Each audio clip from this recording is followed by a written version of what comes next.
despite all of the triumphalist rhetoric coming out of Washington, the reality is that this war has not gone the way that the US or the Israelis have expected. Iran is still standing. Negotiations seem to be totally stalled. Oil prices keep climbing, and there's an ongoing risk of a wider regional and even potential global economic crisis by the day, the longer that this continues. Trump is, though, saying that he wants a deal, but he's still kind of threatening annihilation. In between saying he wants a deal. Netanyahu's determined to keep the war going indefinitely, it seems. So to find out where we actually go from here, I am so pleased to welcome Negar Mortazavi, Senior Fellow at the Center for International Policy and host of the Iran podcast. Negar, it's so lovely to see you. It's lovely to be back. Thanks for having me. Well, I'm just going to jump right into it. I want to, I guess, start off by asking you, Trump, he keeps saying he wants a negotiated settlement, but at the same time, he keeps threatening to destroy Iran if it doesn't comply, seems completely unwilling to compromise on anything, like to even move like a centimeter. And then Netanyahu's openly talking about continuing this war indefinitely. And so I'm curious, from Tehran's perspective, is there actually a serious diplomatic track here, given what I just said about Trump and Netanyahu? Or do the Iranians now see these talks as maybe a cover for more coercion and for more attempted efforts at regime change? Great question, Rania. I think a little bit of everything. I mean, there is a diplomatic track. I think there's a very narrow path to diplomacy. It's not very serious because, as you said, President Trump oscillates between, he wants to exit the war, that's for sure. What we're hearing here in Washington, publicly, back channels, he's done with this war. He's also done with not winning it. But then he oscillates, I think, first of all, every Monday comes a new post, Truth Social, or some new trick for the market. That's one thing. The pressure from the market, as you said, the global market, the US market, that pressure is very serious. And so I think that really that pressure hits every Monday to try to sort of calm the market one way or the other. The latest was that freedom operation, quote unquote humanitarian, using the Navy to force open the Strait of Hormuz, which failed in less than 2 days. But then he oscillates between wanting that deal or diplomatic solution, which the Iranians are open to, but not in the form of full capitulation or surrender. And then when he doesn't get what he exactly wants out of that deal, which is a lot of taking and not much giving, then he oscillates back to, if we put a little more force, a little more pressure, maybe these Iranians will surrender and give up. And I think there's constantly that push and pull, maybe, I don't know, in his ear or in his mind, hard to read the mind, but between wanting that full surrender and then digging deeper into this war with more pressure, more force, and less winning. And so from the Iranian viewpoint, a few things that you mentioned. One, that the Iranians have realized they are not losing this war, because for them, winning is very easy. Winning is just not losing. The US has all these grand goals from day one. It was regime change, destroying their army, destroying their navy, destroying the nuclear program, people rising up and changing the regime. None of that happened.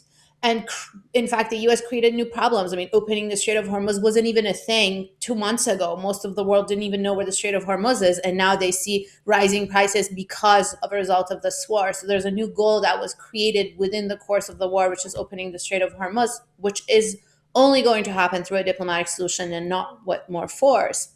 But for the Iranian side, they don't have any of these grand goals. They haven't, talked about attacking a US island or destroying anybody's army or navy or changing any regimes. For them, it's just standing. And they have been standing. They have been fighting. Yes, they're the underdog.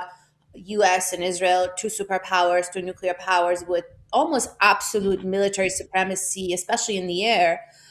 They've dominated Iranian skies, but there's a limit to that hard power. And I think for people who, Americans remember, and that's why this war is so unpopular in the US, but Iraq, Afghanistan, you go back, Vietnam. There's a limit to how much hard power can work for you, especially when you go to someone's country, someone's land, someone's territory. This is their domain. They're the home team. This is their terrain. It's a very large country, one of the largest in the region, one of the most populated. It's not easy.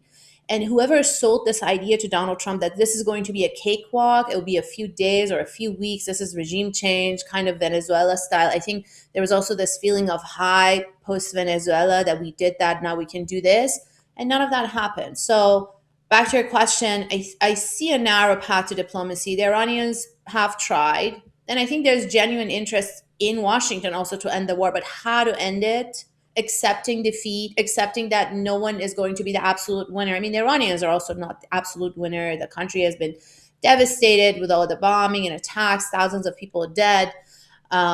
So, yeah, I think both sides need to come to terms that, first of all, there's no absolute winner and no absolute loser.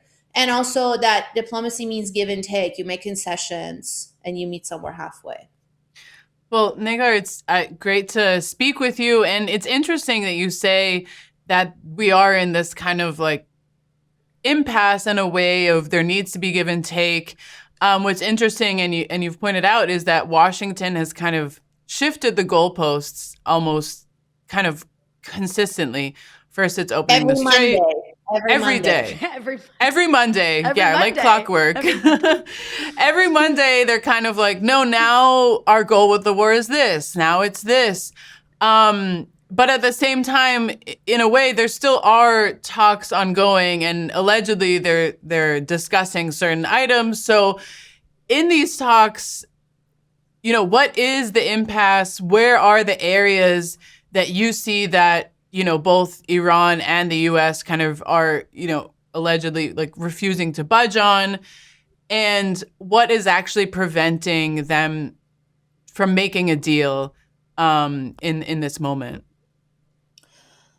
So, there are a few items on the table or in these proposals that have been going back and forth. And let's also not forget the Islamabad meeting was very historic. That's also one point that gave me a little bit of hope and showed interest from both sides. This was the highest level of meeting between Tehran and Washington since the revolution. U.S. Vice President publicly meeting with the Speaker of Parliament, essentially a number two person in Iran, in Islamabad, for a few hours, face to face, in the course of the war. It was really historic and unprecedented. But then it also portrayed this lack of patience in Washington. I mean, if you remember the Obama years, just that JCPOA, the nuclear deal, took 2 years of intense negotiations at the foreign minister, secretary of state level with Europeans, Russia, China, 2 years.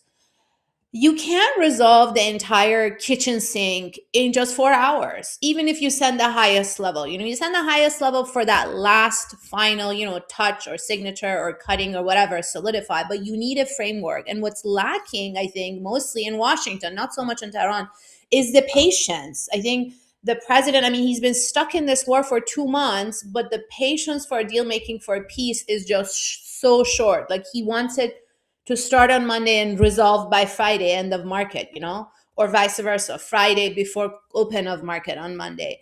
I think that's one problem. And then also conceding or actually accepting that the use of force did not bring these Iranians to surrender. If you know a little bit of history and culture, and this is not just about the Islamic Republic, this is very much about Iran, you would know this. And in fact, I know there are smart Iran analysts inside the administration and outside who know all this. They've been saying all this. This is not news. It's just they weren't heard or taken seriously. So the understanding that this use of force didn't bring any policy change, didn't bring any surrender, in fact, solidified and made them more hardline and more resolved. And so now it's time for concession. I mean, the Iranians are willing to be flexible on the nuclear issue, I think, the nuclear program, which has been the main issue for Washington and also for Israel, who's pushed for this war. I mean, let's not forget, the Israeli prime minister has pushed for this war, has put this war on the table of every US president, George Bush, Obama, Biden. Nobody took it because everybody listened to the advisors who told them this is no cakewalk. And then the quote unquote president of peace finally did this plan and failed. But the understanding that it has to come from concession and settlement and acceptance. And the Iranians, I think, are willing to be flexible in a nuclear program. They're not giving up the entirety of the program. Their thinking is we have a right to a civilian nuclear program. But they've said time and again, public, private, in their policy, in the former Supreme Leader Fatwa, that they don't want nuclear weapons. They don't want to weaponize the program. And President Trump has said he doesn't want them to have nuclear weapons. So if that's the issue, then there can be flexibility and concession. That's one issue. Opening the Strait of Hormuz. I mean, this is Iran's golden card. This is their main leverage in an asymmetric war where they're the underdog. Of course, they're not going to give it up front. So that's part of also the proposal to sort of for the U.S. to remove the blockade, Iran to open the Strait of Hormuz, and then their long-term thinking as far as how they want to manage and sort of not fully lose this leverage point in case the war comes back, because this war didn't start this year. It started last year in June. There was a ceasefire, and then the war came back from the Iranian viewpoint. And then, of course, economic relief. I mean, there has also, besides the war on the battlefield, there's been a silent war, economic siege, if you may, by the U.S. on Iran with severe sanctions on every Iranian industry ongoing for years. And that has really devastated the Iranian economy. It didn't bring any policy change, but it has really hurt the Iranian economy and the everyday life of Iranians. So the Iranians want to come out of this war with some form of economic relief. They have billions of dollars of assets frozen, blocked outside the country because of US pressure. There are sanctions on every industry. And there's also the cost of reconstruction of, massive bombing that they have to deal with. So these are the main issues. They've offered to discuss the nuclear issue down the line. It's more complex. It takes more time, more patience. But I think the stopping of the war permanently is their first priority, to make sure this war doesn't come back to them. It stops, it doesn't come back. Not a ceasefire, a permanent end. Some form of economic relief, opening the Strait of Hormuz, and then eventually down the line, the nuclear issue. Yeah, it's really incredible, because it's like Iran has basically proven, I think, or succeeded in proving, at least so far, that it can't be, Iraq or Libya, right? It's just this sort of like rapid breaking up through sanctions and bombing, or Syria, I guess. It's almost like the U.S. and the Israelis haven't absorbed that lesson. So they keep trying the same things, and now they're really focused on the sort of economic warfare aspect of it. At least the Americans are, with their attempted blockade of the blockade, and maybe thinking that, that'll make them collapse. And it seems like they're stuck on that thought, like they can't get past it, the Americans. So I guess my question for you is, and I know this is like kind of asking you to look into a crystal ball that you don't have, but maybe let's talk about what the options are here, because looking ahead, I just want to know, what do you think are the most likely scenarios that could take place? A return to a full-scale hot war, maybe kind of unstable frozen conflict with like sort of constant threats and various strikes, which I know the Iranians are like trying desperately to make sure that's not what happens. Or, are the Americans eventually going to fold? Is that even realistic? I guess, what do you see taking place here? And then there's also the added player of the Israelis, which it's like, are they even going to follow along with whatever the U.S. decides to do if it's not what they want? Well, Ryan, let me first build on what you were saying, because I think there is an absolute lack of strategy in Washington, but not necessarily in Israel. I mean, the Israeli Prime Minister Benjamin Netanyahu has wanted this war to expand, and also has wanted an Iran war. I mean, he wants to fight Iran to the last American soldier, and he got that war. I mean, it doesn't matter how well it goes.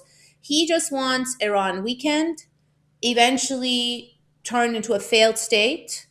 And it's not just Iran. Once Iran is done, potentially Turkey, then Egypt, then even Saudi Arabia, any country in the region who can be a potential threat, any form of, power, is something that, goes against that Israeli mindset of absolute dominance. So they need absolute security through absolute dominance, which comes at the cost of the insecurity of everyone else in the region. So I think Benjamin Netanyahu probably got what he wanted and wants this to continue. So that's one thing. On the US side, there are a few things, a few pressure points that continue, it's boiling. One, the midterm elections, the congressional elections is coming up. Republicans are most likely going to lose at least one, the House of Representatives, as one reason, a direct result of this war, the inflation, prices, energy prices. And there's also just generally that what I said, the global energy crisis and the that pressure from the market. The war has been unpopular in the US from the beginning, even before the war, throughout the course. Every poll you see, majority of Americans are against this war. In fact, if you listen to Donald Trump when he ran for both elections, he was an absolute critic of these endless, stupid, silly wars in the Middle East. He attacked Barack Obama time and time again for thinking or even suggesting to attack Iran. I mean, if you look at his criticism of Middle East wars, it makes a lot of sense. You just remove the name and you put this in front of whoever's running the war. It makes a lot of sense. So this is an absolute U-turn that makes absolutely no sense. Also, let's not get started with the vice president. I mean, JD Vance. So that sort of Sorry, who?